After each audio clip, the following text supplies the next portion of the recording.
There's only about 10 protesters. They're unarmed and mostly Israeli. But it's enough to disrupt traffic on Route 4370, Israel's newest road in the West Bank. The same number of Israeli police are gathered there facing them.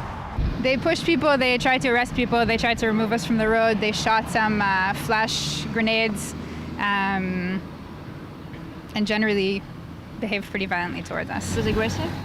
Of course. Police dispersed the protesters in 2 phases. Most Israelis don't really think about what's happening in the occupied territories, and that's part of what we also want to do, to say, wake up, this is what's happening in our country. And here's the object of their anger, 2 parallel stretches of road.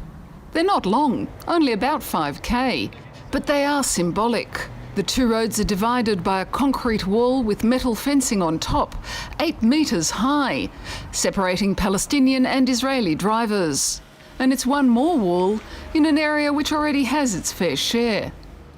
As you see, we have a wall here with a fence above, because children from the Arab village, they used to throw stones and Molotov cocktails on the road, so we built a fence. But you can drive here, everyone can drive here, I can drive on the next side.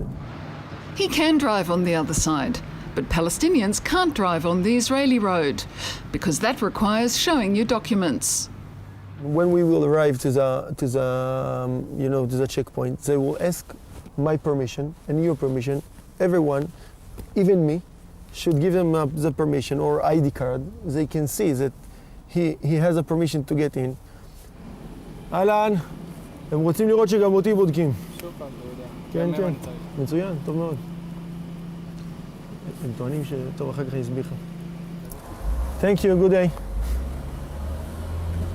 I have a wall between my house and my neighbors. What it means, it's apartheid. There are 2 roads, there is a wall.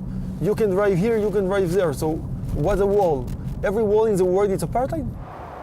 This route saves time for Israelis living in Jewish settlements in the West Bank and working in Jerusalem.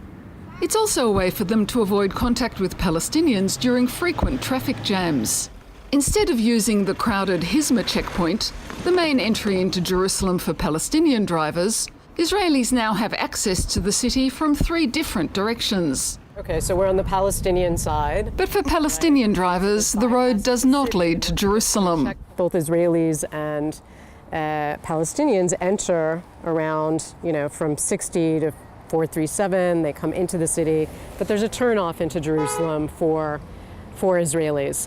The Palestinians get routed away. So it's basically the process of beginning to really segregate Palestinians and Israelis in the West Bank.